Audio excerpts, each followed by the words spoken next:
당신이 로마 원로원 의원이라고 상상해 보세요. 로마의 악명 높은 활락가인 사브라를 거닐다가 익숙한 인물이 흔한 매음굴에서 손님을 접대하는 것을 목격합니다. 값싼 화장 아래 가녀린 얼굴을 알아차리는 순간 핏줄이 얼어붙습니다. 그는 단순한 매춘부가 아닙니다. 바로 발레리아 메살리나 로마 황후이자 클라우디우스 황제의 아내로 도시 최하층 시민들과의 익명적인 만남에서 스릴을 느끼기 위해 기꺼이 자신을 타락시키고 있습니다. 그는 어쩔 수 없이 매춘을 하게 된 절박한 여자가 아닙니다. 로마 제국에서 가장 강력한 여인이 밤에 궁궐을 빠져나와 일반 매춘부들과 경쟁하며 성적 지구력에서 어떤 여자보다 오래 버틸 수 있다는 것을 증명하려 합니다. 로마의 퇴폐에 대해 안다고 생각하시겠지만 메살리나에 대해 알게 될 사실은 칼리굴라를 성가대 소년처럼 보이게 할 것입니다.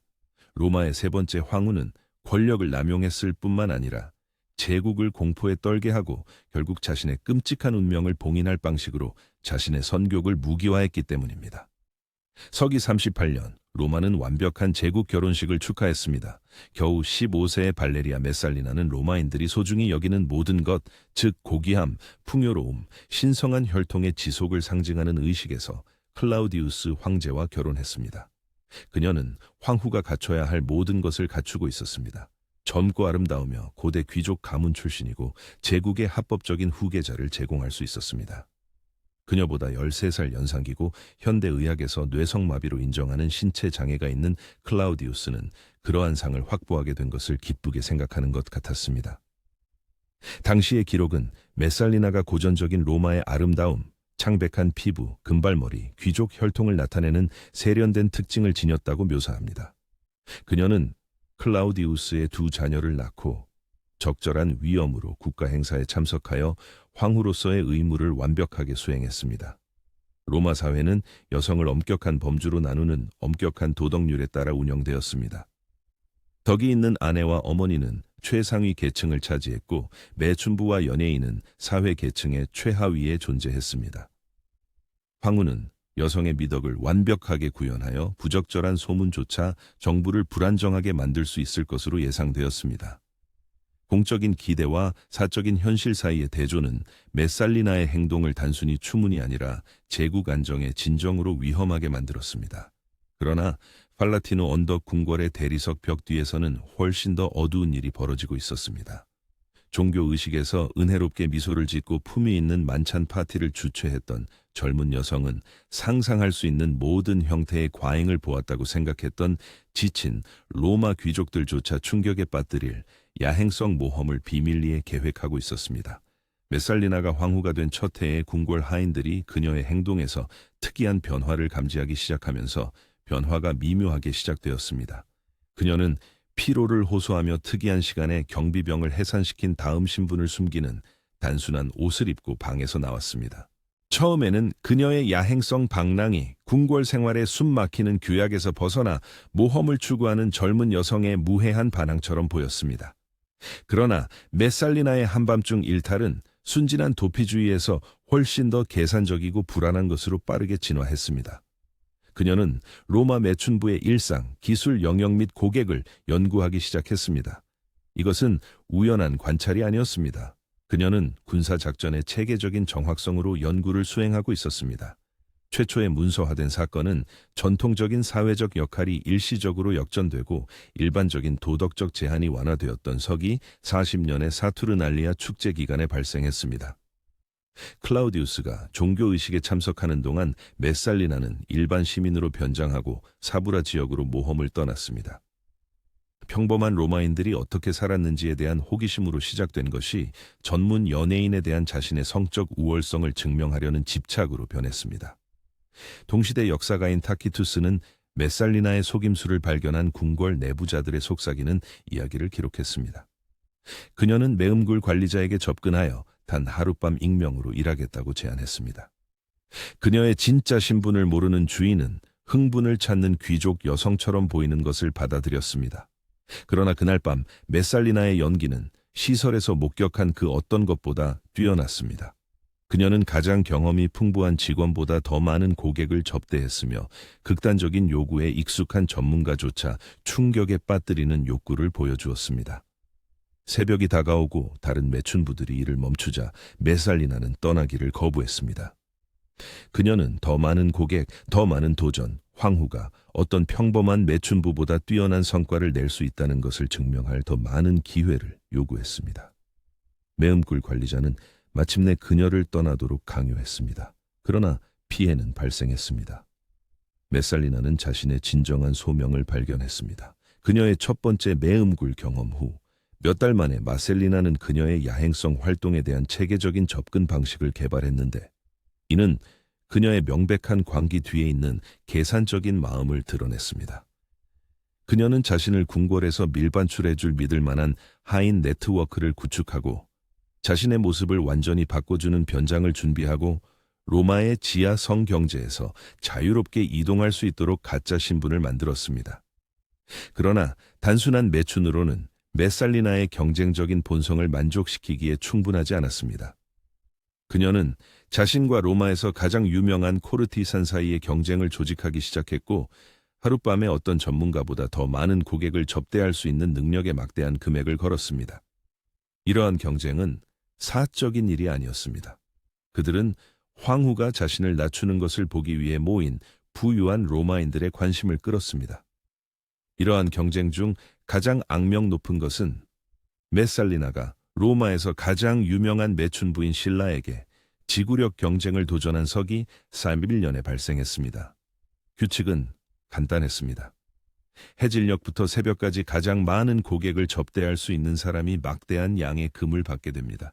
로마 귀족들은 경기장을 가득 메웠고 황제의 아내가 육체의 경기장에서 검투사처럼 경쟁하는 모습을 보면서 내기를 걸었습니다. 수년간의 경험을 가진 전문가인 신라는 밤새도록 신중하게 속도를 조절했습니다. 그녀는 앞으로 있을 긴 경쟁을 위해 힘을 비축하면서 고객을 효율적으로 관리하는 기술을 개발했습니다. 새벽이 되자 그녀는 25명의 고객을 접대하고 지쳤지만 승리했다고 선언했습니다. 메살리나는 이제 막 시작했을 뿐입니다.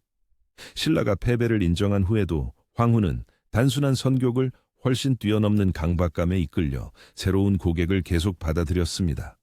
역사적 기록에 따르면 그녀는 그날 밤 30명이 넘는 남성을 접대했고 더 이상 지원자를 찾을 수 없을 때만 멈췄습니다. 그녀의 승리는 축하받지 못했습니다. 그것은 전례가 없고 매우 충격적인 것을 보고 있다는 것을 깨달은 로마인들에 의해 공포에 질린 침묵 속에서 목격되었습니다. 심리적 의미는 엄청났습니다. 이것은 열악한 환경에 처한 절박한 여성이 아니었습니다. 이것은 굴욕을 오락으로 선택한 세계에서 가장 강력한 여성이었습니다. 메살리나는 자신의 제국적 지위가 타락을 덜 세우릴 있게 만드는 것이 아니라 더 스릴 있게 만든다는 것을 발견했습니다. 그녀의 공적 위엄과 사적 타락 사이의 대조가 클수록 그녀의 만족감은 더 강렬해졌습니다. 그러나 이러한 공개 경쟁은 메살리나가 체계적인 도착으로 내려가는 시작에 불과했는데, 이는 결국 로마 정부 전체의 안정에 위협이 될 것입니다. 하지만 메살리나의 매춘 대회에 충격을 받으셨다면 그녀가 자신의 성적 집착을 영구적으로 만들기로 결정했을 때 일어난 일에 대한 준비가 되어 있지 않은 것입니다. 지금부터 설명할 내용은 그녀가 계획하고 있던 체계적인 운영에 비하면 방금 들었던 모든 것을 순수한 실험처럼 보이게 할 것입니다. 가장 충격적인 부분으로 들어가기 전에 구독하고 다음에 나올 내용을 감당할 수 있다면 좋아요 버튼을 누르세요. 그리고 어디에서 듣고 있는지 아래에 댓글을 달아 알려주세요. 전 세계 사람들이 인류 역사의 가장 어두운 부분에 대한 동일한 호기심으로 연결되어 있다는 것이 놀랍다고 생각합니다. 다음 단계는 로마 황후를 단순한 성적 경쟁자보다 훨씬 더 위험한 존재로 바꾸는 것입니다. 서기 42년, 메살리나는 추문스러운 황후에서 제국 안보에 대한 진정한 위협으로 변모하는 선을 넘었습니다. 그녀는 역사학자들이 나중에 로마 역사상 가장 대담한 범죄 기업이라고 부를 고급 매음굴을 제국 보호에 설립하고 귀족 여성들이 직원을 맡고 도시에서 가장 강력한 남성들에게 서비스를 제공했습니다. 이 작전은 엘리트 사교 모임을 위한 개인 클럽으로 위장한 캠퍼스 습지 근처의 고급 빌라 내에 숨겨져 있었습니다. 마셀리나는 제국 권위를 이용하여 참가자를 모집하고 본질적으로 귀족 여성들을 정치적 또는 재정적 파멸에 위협해 자신의 시설에 가입하도록 강요했습니다. 자발적인 참여처럼 보이는 것은 실제로 제국 왕좌의 완전한 권력에 의해 뒷받침되는 강압이었습니다. 메살리나의 범죄적 천재성은 고객 선택에 있었습니다.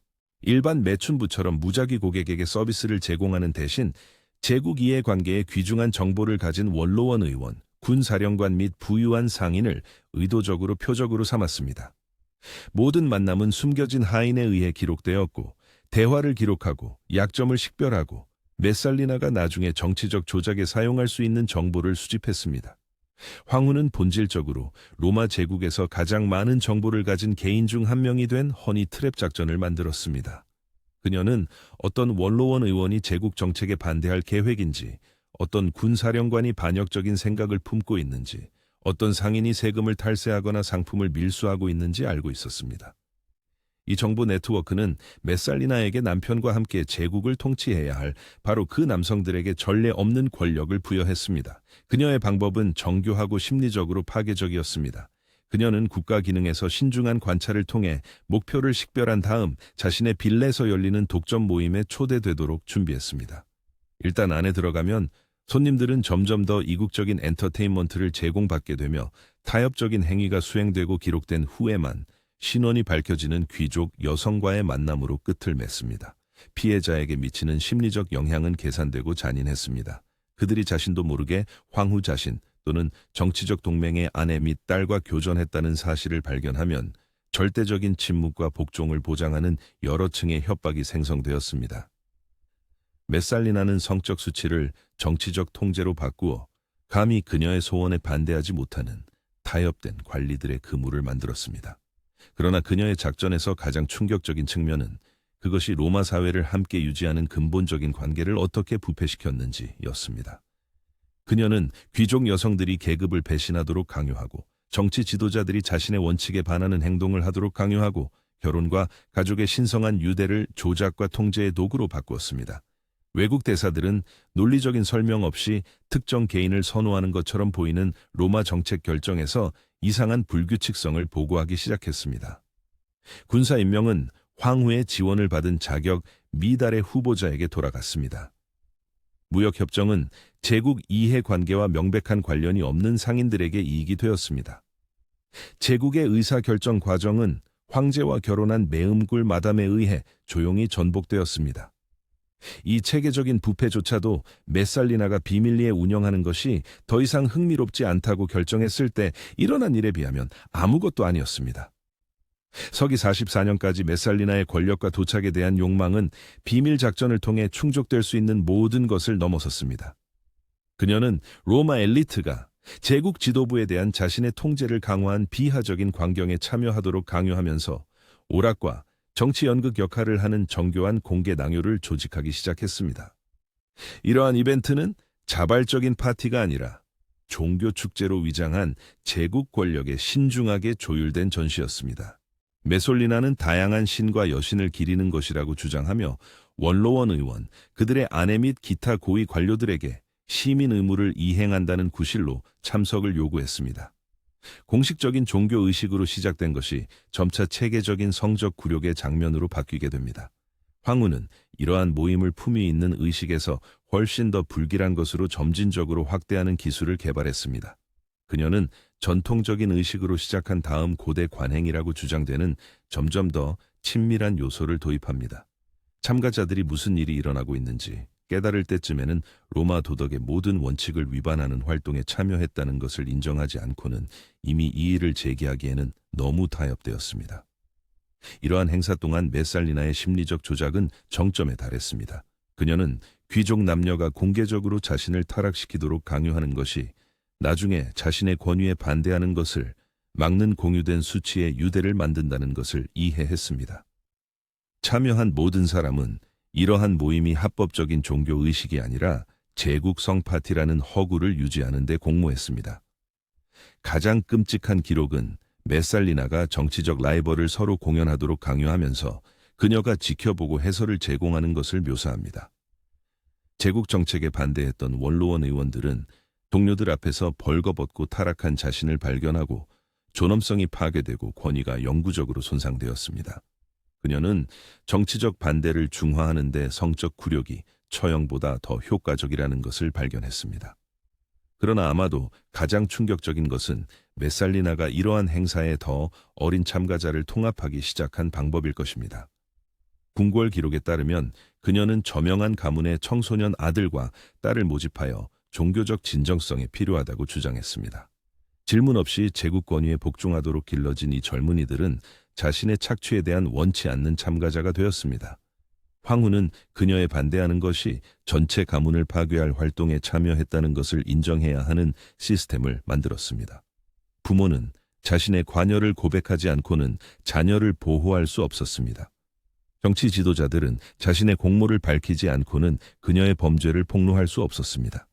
그녀는 본질적으로 전체 로마 통치 계급을 포괄하는 체계적인 협박을 통해 자신을 건드릴 수 없게 만들었습니다. 외국 관찰자들은 외교 협상 중 로마 관리들의 이상한 행동을 지적하기 시작했습니다. 이전에는 자신감 있었던 원로원 의원들이 불안하고 순종적인 것처럼 보였습니다. 군사령관은 산만하고 두려워하는 것처럼 보였습니다. 제국의 지도부는 인간 행동을 통제하는 데 군사력보다 성적 수치가 더 강력하다는 것을 이해한 황후에 의해 심리적으로 무너졌습니다. 기원 48년 메살리나의 권력과 추문에 대한 집착은 극에 달했는데 그녀는 전례 없는 행동을 저질러 제국의 방종에 익숙한 로마인들조차 충격에 빠뜨렸다. 클라우디우스 황제가 곡물 수송을 감독하기 위해 오스트리아로 떠나 있는 동안 메살리나는 몇 달 동안 추구해왔던 잘생긴 젊은 상원 의원 가실리우스와 정식 결혼식을 올렸다. 이것은 비밀스러운 관계나 상징적인 의식이 아니었다. 그것은 종교의식 공식 증인, 공식 계약을 갖춘 합법적인 로마 결혼이었다. 메살리나는 본질적으로 황제와 이혼하고 여황제의 직위를 유지하면서 다른 남자와 재혼한 것이다. 법적, 정치적 의미는 엄청났는데 로마법은 그녀의 새로운 결혼을 합법적인 것으로 인정하면서 동시에 그녀는 클라우디우스의 아내로 남아 있었다. 결혼 축하는 로마에 남은 부패하지 않은 귀족의 대부분을 포함하는 며칠간의 난교 파티가 되었고 마침내 그녀의 가장 타협된 동맹국들조차 메살리나가 제국 권위에 대한 공개적인 반역으로 넘어갔다는 것을 인정하게 만들었다. 그녀는 자신의 활동이 사적인 방종이나 종교적 관찰인 척하는 것을 그만두었다. 이것은 황제의 권위와 제국 자체의 안정에 대한 직접적인 도전이었다. 이 기간 동안 메살리나의 심리 상태는 현실과의 완전한 단절을 시사한다. 그녀는 실리우스를 황제, 자신을 그의 여황제라고 부르기 시작했다. 그녀는 자신의 의지의 힘과 협박 피해자들의 수능을 통해 클라우디우스를 단순히 대체할 수 있다고 믿는 것 같았다. 그녀는 실리우스의 이름으로 명령을 내리고 그들의 통치를 합법화할 정식 대관식을 계획하기 시작했다. 젊은 상원 의원은 여황제의 관심에 처음에는 아첨을 받았지만 제국의 야망과 성적 집착의 악몽에 갇힌 자신을 발견했다. 그는 메살리나의 궁극적인 환상에 초점이 되었다. 단순한 성적 지배뿐만 아니라 그녀의 뒤틀린 비전에 따른 로마 제국의 완전한 정치적 변혁이었다. 역사적 기록에 따르면 그는 탈출 경로를 계획하기 시작했는데 너무 늦게 자신이 그녀의 치명적인 게임에서 졸개가 되었다는 것을 깨달았다. 한편 클라우디우스는 충성스러운 해방된 사람들이 목숨을 걸고 그에게 위기를 알릴 때까지 아내의 결혼을 알지 못했다. 황제의 첫 반응은 불신이었다. 메살린에게조차 제국 직위를 유지하면서 중혼을 하는 것은 불가능해 보였다. 그러나 증인 증언과 공식 문서를 포함한 증거가 쌓이자 클라우디우스는 개인적인 배신뿐만 아니라 잠재적인 내전을 겪고 있다는 것을 깨달았다. 대결은 신속하고 잔인하게 다가왔다. 클라우디우스는 충성스러운 군대를 이끌고 로마로 돌아와 그녀가 새로운 결혼을 축하하고 있던 정원에서 메살리나와 대면했다. 동시대의 기록은 그녀의 마지막 순간을 반항과 공포의 혼합으로 묘사한다. 그녀의 협박과 성적 통제의 그물이 마침내 수치심보다 더 강한 힘, 제국의 생존 본능과 마주쳤다는 것을 깨달았을 때 메살리나의 처형은 신속했지만 그녀의 지움은 체계적이었다. 클라우디우스는 그녀의 이름을 모든 공공기념물에서 제거하고 그녀의 이미지를 파괴하고 그녀의 기억을 담나치오 메모리알리에르를 통해 비난하도록 명령했다.